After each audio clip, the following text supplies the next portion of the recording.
खुंगा जिद'थि फेरगाव बड'लेण्ड मुंख्लं गोसोखां आइजो जोलुर देरहासार बान्था बादायलायनायखौ दिनैनिफ्राय जागायबाय।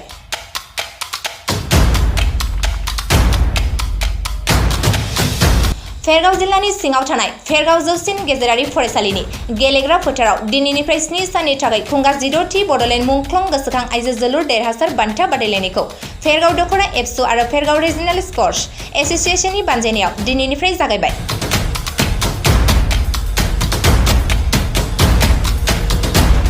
खेलाखौ जागायजेननायनि सिगां मुंख्लंफोरनो बिबार बावजेनो अदालगुरि एबसुनि आफादगिरि कर्नेलियास दैमारि बिथाङा खेलाखौ बेखेवना होयो बिटिआरनि गेलेमु बिफाननि मावफुं सोद्रोमा दावबायसा बर' बिथाङा।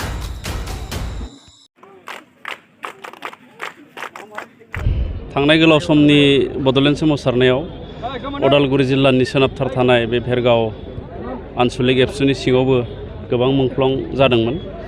बे मुंख्लंफोरनि गोसोखांथियाव आन्सलिक एबसु आरो स्पर्ट्स एस'सिएशना बोसोरफ्रोमबो आइजोफोरनि जोलुर बादायलायनाय खुङो आरो दिनै गिबि जागायजेननाय हाबाफारि आरो देग्लाय 16थि खेब बेखौ दिनै बेखेवना होनाय जाबाय आरो बेनि गेजेरजों आन्सलिक एबसु आरो बे ओनसोलनि गासैबो रायजो राजाफ्रा मुंख्लं जोहोलाव बिथांमोननि मुंखौ अराय गोजोरथि लाखिनो थाखाय बिथांमोना नाजादों। बेयो मोनसे मोजां हाबाफारि आरो आङो साबायखर जासिगोन फेरगाव आन्सलिक एबसु आरो बे ओनसोलनि गासै रायजो राजा बिथांमोनखौ। मानो होनना बुङोब्ला गोबां जायगायाव मुंख्लंनि मुङाव जोलुर बादायलायनाय खुङो, नाथाय आइजोनि मुङै जोलुर बादायलायनायखौ खुङा बा आइजोफोरनि थाखाय। दा नैबेहाय आइजोफोरनि थाखाय जोलुर बादायलायनायखौ खुंदों। बेयो जोंनि आइजोफोरखौ जोलुर गेलेनायाव एबा गेलेनायनि बिथिङाव माने गोसो बोगथाबनो हानाय मोनसे थासारिखौ बिथांमोना लाबोनो हादों।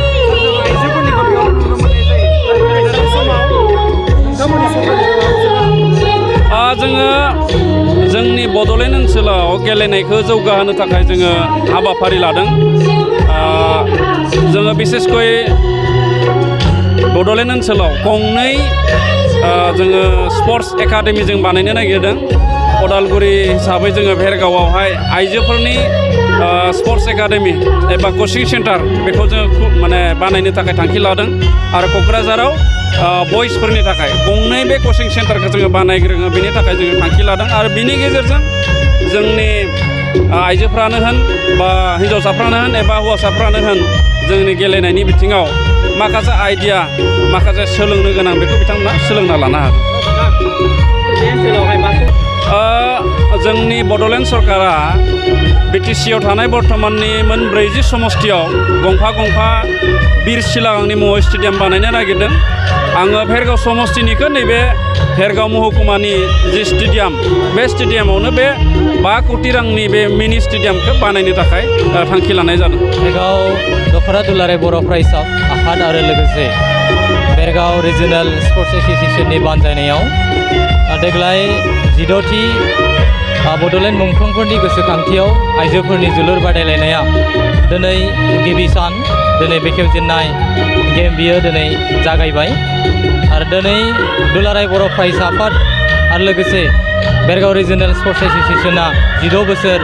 नैबे फुटबल टुर्नामेन्टखौ खुंबोगासिनो दङ आरो बे फुटबल टुर्नामेन्टखौ खुंनायनि मेन उद्देश्य बा जाहोनानो जादों जिहेतु जों बयबो बुङो जे हौवाफोरजों लोगोसे हिन्जावसाफ्राबो समान मोनथाय मोननांगौ आरो बेखौनो नोजोर लानानै जोंनि ओनसोलाव बा आइजो माहारिखौ समान मोनथाय होनो थाखाय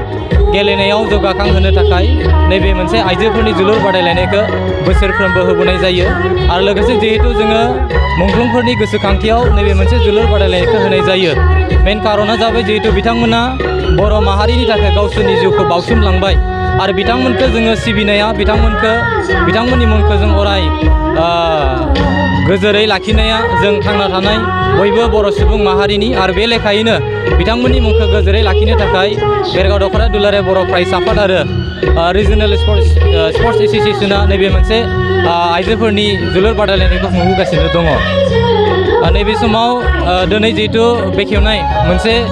हाबाफारि जानानै थांबाय। जों बोसोरफ्रोमबो जिहेतु आइजोफोरनि बादायलायनायखौ होयो हिसाबै गोबां रायजो राजानि मददथिखौ जोङो मोनबोगासिनो दङ आरो नैबे समाव जों लुबैबावगोन दिनै जागायजेननायाव जेरैबायदि रायजो राजाफ्रा लोब लोब फैनानै गेलेगिरि बिथांमोनखौ थुलुंगाखां होफैदों आरो फैबाय थानाय नैबे जानो गोनां गेमाव जाहाथे बयबो लोब लोब फैनानै गेलेगिरि बिथांमोनखौ गोसोआव थुलुंगाखां होगोन आरो जों भेरगाव आनसलिक एबसु आरो रिजनेल स्पर्ट्स एसोसिएशन हिसाबै नैबे मोनसे गेमखौ खुंफुंनानै जों जाफुंदों होननानै बुंनांगोन खारन जोंनि भेरगाव ओनसोलनिफ्रायबो नेशनेल लेभेलाव गेलेनो हानाय गोबां गेलेगिरिखौ नैबे प्लेग्राउन्डनिफ्रायनो जोङो बरननो हादों होननानै बुंनांगोन देग्लाय नेशनेल माने टीमाव जोंनि भेरगाव ओनसोलनिफ्रायबो सासे गेलेगिरिया सायख'जादों आरो बिदिनो गोबां नैबे मोनसे प्लेग्राउन्डनिफ्रायनो जोंनि आइजो बिथांमोना गेलेनानै नेशनेल लेभेलाव गोबां माने प्लेयारफ्रा बाहागो लानो हादों जोबोद मोजां नैबे मोनसे गेलेनायखौ रायजो राजाफ्रा अनसायदों गोबाङानो दिनै जोंखौ कपारेट खालामदों आरो बिथांमोना लोब लोब फैनानै जोंखौ मददथि होफैदों आरो गोबां नैबे जोलुर बादायलायनायखौ खुंफुंनो थाखाय गोबां रांखान्थिनि गोनांथि जायो हिसाबै गोबां रायजो राजाया गावसोरनि माने बेसेन गोसा माने थाखा फैसा जोंनो मदद होनानै नैबे जोलुर बादायलायनायखौ खुंफुंनायाव जाफुंसार होदों आरो जों बोसोरफ्रोमबो जिहेतु नैबे मोनसे जोलुर बादायलायनायखौ खुंफुंनो थाखाय गोबां रांखान्थिनि गोनांथि जायो आरो बे लेखायैनो दिनै जों जागायजेननाय गेम हिसाबै फ्रियावनो दिनैनि बे जोलुर बादायलायनायखौ नायनो मोजां मोनग्रा रायजो राजानि थाखाय फ्रियावनो दिन्थिफुंनाय जादों नाथाय गाबोननिफ्राय जोङो माने टिकेटनि बेबस्था खालामगोन बेखायनो रायजो राजा बिथांमोनखौ आइजोफोरखौ गेलेनायाव थुलुंगाखां होनायजों जों बानजाय आफादखौ माने खुंफुंनायाव जाफुंसार खालामनो थाखाय जाहाथे बयबो टिकेटखौ लानानै दिनै बे गेलेनायखौ नायफैगोन बेखौ भेरगाव दख'रा दुलाराय बर' फरायसा आफाद आरो लोगोसे बानजाय आफादनि जानानै खावलायनाय थाबाय नंगौ जिहेतु गोबां समाव गोबां जायगायाव जिहेतु मुंख्लंफोरनि मुङाव जोलुर बादायलायनायखौ खुंफुङो आरो बे लेखायैनो बिटिआर सरकारा आरो गोबां जायगायाव एकालेन भाबे सरकारि जितु रां अनसुंथाइ बेखौ माने गोबाङानो मोनफुंनो हादों दिनै जिहेतु जोङो भेरगाव आनसलिक एबसु आरो लोगोसे रिजनेल स्पर्ट्स एसोसिएशना आलादायै आइजोफोरखौ मोनसे जायगा होनो थाखाय बिथांमोनखौ हौवासाफोरजों समान समान मोनथायखौ मोनहोनो थाखाय जितु आइजोफोरनि जोलुर बादायलायनाय होनाय जायो आरो बेयाव सरकारनिफ्राय जोङो रांखान्थि अनसुंथाइ बा एकालेन भाबे बिटिसि सरकारनिफ्राय मोनफुंनो थाखाय बिथांमोननिफ्राय जोङो मोनगोनखौ आसा फारिदों फैबाय थानाय जाहाथे बिथांमोना जोंखौ एकालीन भाबे सरकारि अनसुंथाइ होनानै जाहाथे नैबे फुटबल बादायलायनायखौ जाफुंसारनायाव जाहाथे बिथांमोना मदद होयो बेखौ बिटिसि सरकारनि सेराव आर'ज खालामनाय थाबाय।